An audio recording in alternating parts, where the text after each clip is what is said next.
Alors voilà, le démarrage d'un tableau qui me plaît. C'est-à-dire que je suis, en ce moment, j'ai fait souvent des profils. J'aime bien faire des profils. C'est assez mystérieux, je trouve. Enfin, c'est un goût personnel. Et donc, je choisis de faire un portrait d'une femme à contre-jour. Et derrière, il y a une grosse source de lumière. En fait, le thème, c'est simple, c'est recontacter son âme. Et donc, je trouve que ce sujet est intéressant. Il y a d'abord l'ombre dans laquelle elle se trouve, la lumière qui est au loin. Là, ce sera foncé aussi.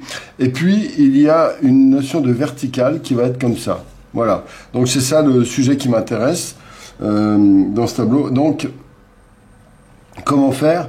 Là, je voudrais que cet univers-là soit en même temps très poétique, joyeux, avec des arbres de couleurs un peu différentes, des maisons des fois bleues, des fois rouges, des trucs. En fait, c'est un prétexte à la lumière, une sorte d'univers un petit peu naïf sur les bords, très lumineux, joyeux, etc. Et puis cette verticalité, bon, c'est l'idée de la verticalité, avec des traits, une structure, mais là, il y a beaucoup d'éléments que je n'ai pas décidé maintenant encore. Hein. Mais en fait, faut retenir, le sujet c'est ça, avec ça, foncez ici, foncez là, clair au milieu, après cette verticale, et ça suffit pour démarrer le tableau. Après, il faut en laisser plein pour improviser. Voilà, donc j'appelle ça l'âme inspirée. Bon, là je suis un peu mystique cette fois-ci pour changer. J'en avais eu d'autres, les âmes sœurs, par exemple, voilà en dessous. Voilà, mais bon, ça m'a pas plu, ça, voilà. C'est pas terrible. Vous voyez, mais les cartes postales, c'est comme ça aussi. Alors, celle-ci, je vais d'abord la faire au pastel. Et ensuite, je le ferai peut-être, si le pastel me convient en format 40-30, je le ferai peut-être sur un format 1 mètre sur 1 mètre, quelque chose comme ça. Voilà. Bon, eh ben je vais attaquer. Hein. Alors voilà, la première phase. Alors j'ai utilisé un pastel mat gris, comme j'aime bien l'utiliser, avec, bien sûr, parce que ça me permet tout de suite de positionner les grandes masses. Vous voyez, là j'ai fait la masse, le portrait, exactement comme dans mon sujet préparatoire. Et donc voilà, j'avance tranquillement. Alors l'avantage, c'est qu'ayant un gris comme ça, dès que je mets des couleurs claires ou des couleurs foncées, tout de suite, j'ai une oscillation, une amplitude importante de clair-obscur qui met tout de suite en valeur l'ensemble du sujet. Voilà. Là actuellement, j'ai mis donc quelques traces de jaune parce que j'avais choisi l'ambiance de jaune au départ, bon pour le fond, la zone lumineuse, et foncé. Donc j'ai pris carrément un gris assez foncé pour indiquer le contraste. Voilà. Et tout de suite, j'ai placé l'ensemble du sujet. Alors là, je positionne je mets l'ombre et la lumière. Alors très légèrement, je suggère. Alors vous avez vu, c'est un gris moyen. Ça paraît clair, mais c'est toujours. Pensez bien à ça quand vous faites un tableau. Hein.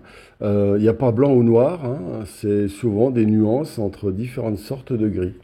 Voilà. Donc de ce point de vue-là, c'est sympa de faire ça. Moi, ça m'a intéressé. Voilà. Tout de suite, on a le volume qui se met en place. L'arcade sourcilière, voilà. Bon, pour l'instant, on est quand même dans les grandes masses. Hein. Alors maintenant, je reprends un crayon pierre noire 2B qui me permet de redessiner des zones plus foncées, les sourcils, les cils. Et j'indique très rapidement les cheveux. Comme une petite masse. Mais pour l'instant, elle a une tête qui ne me plaît pas. Il va falloir que je la retravaille. Voilà. Alors j'indique les lignes verticales. Et là, comme j'avais eu cette envie, alors là j'ai un peu improvisé. Autant la zone claire, je vais la faire autour des jaunes, des orangés, avec des petites nuances. Il y aura des taches de bleuté, des choses comme ça, mais léger.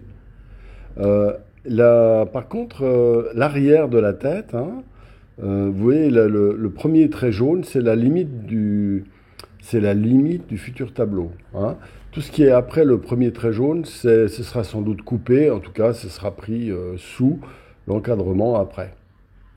Alors, maintenant que j'ai mis cette base de jaune très légère, j'indique, je travaille de manière un peu ludique, avec une pensée, avec une espèce de vision sans réfléchir. J'aime bien quand il y a des zones qui sont dégagées, bah, il y a des zones où il y a des moments où... Alors maintenant, je vais foncer un petit peu, hein. Voilà, donc j'ai pas fini ma phrase, à l'arrière de la tête, ça va être dans les bleutés, dans le sens vertical. Alors là, j'utilise un crayon gris moyen, enfin foncé, pour nourrir un petit peu le fond. Mais j'y vais doucement, j'ai pas envie de tartiner une couleur, et j'utilise ces nombreux traits dans tous les sens, horizontaux, verticaux des fois, pour faire une espèce de trame un peu abstraite, qui va donner un effet de matière léger. Mais pour l'instant, j'estompe, mais après, j'estomperai pas. Vous voyez, là, j'ai avancé d'un cran. Alors voilà, là, le trait que je viens de faire, ce sera la limite de mon tableau. Voilà. Et là, je descends un peu plus bas. Voilà. Et j'ai mes 30-40 qui sont comme ça. Voilà. Donc, j'ai avancé un petit peu. Vous voyez, la tête, je la préfère maintenant. Elle est quand même plus jolie. J'ai affiné un petit peu, mais ça, c'est un problème de dessin. On le traite à part. Là, l'objectif de cette vidéo, c'est vous montrer la dynamique d'avancement, hein, c'est-à-dire à partir de l'idée, ensuite le premier jet, les premières traces clair-obscur, la montée du dessin, et maintenant j'apporte des nuances. Et c'est là que, bon, bah, ces choses-là, on ne peut pas les calculer à l'avance. Voilà, ça me plaît d'avancer un petit peu de mauve, un petit peu pour créer une espèce de contraste entre le jaune et le mauve. Là, je reprécise avec un gris donc les volumes du visage. Voilà. Je reprendrai un tout petit peu après, hein. Je pourrais faire, par exemple, avec ce même genre de trait, rendre un petit peu plus chaud, un petit peu plus... Voilà, il y a des nuances qui peuvent être faites. Mais maintenant, il faut que 90% de la composition, des couleurs, soient en place, hein. Maintenant, on est dans des logiques quasiment de réglage. On est d'accord. Voilà, je rends un petit peu plus propre, j'avance tranquillement, voilà. Vous voyez, là, j'ai commencé à mettre du bleu un peu plus et je vais forcer. Alors, pourquoi ce bleu? Eh bien, simplement, ce bleu un peu outre-mer que je mets, il y a aussi un bleu un peu turquoise, mais le bleu outre-mer va révéler les jaunes. Il y a ce côté-là. Donc c'est un peu la couleur complémentaire du jaune qui est devant le visage. Et c'est ça qui m'a plu dans cette approche de couleur. Évidemment, pour augmenter la puissance du jaune, il suffit d'augmenter la puissance du bleu. C'est ça aussi l'avantage. Il y a un effet, le bleu rend le jaune plus fort et le jaune rend le bleu plus fort. Ouais, simplement, il y a un effet de dynamisation mutuelle. Alors là, j'essaie de sentir des points, des traces, des traits. Je joue en fait.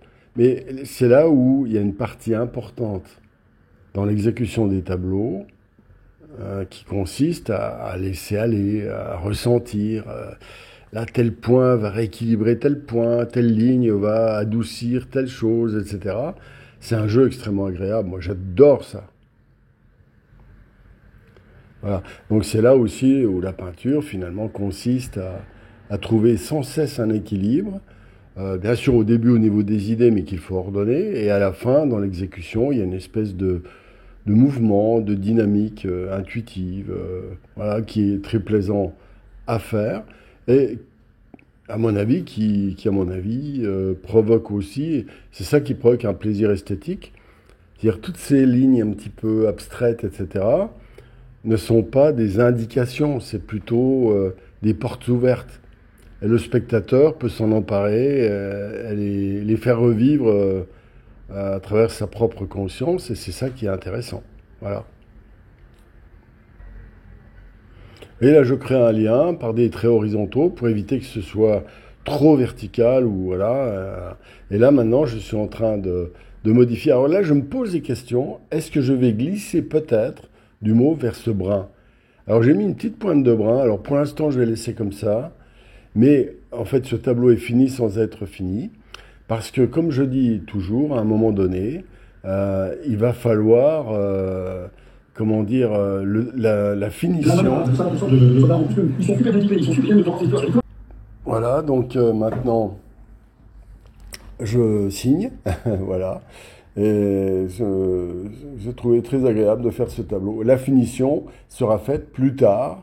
Une dernière finition, la finition de la finition. Mais ça, ce serait trop long à attendre, ou alors précipité, parce que c'est encore pas le moment. Voilà le sujet terminé. Je vous invite, si ça vous a intéressé, à lever le pouce bleu, à me transmettre vos messages si vous avez des questions. Ce serait un plaisir de vous répondre. Et puis, bien entendu, je vous invite à regarder toujours sous la ligne de flottaison. J'ai un certain nombre de liens, de messages qui peuvent peut-être vous intéresser. À bientôt!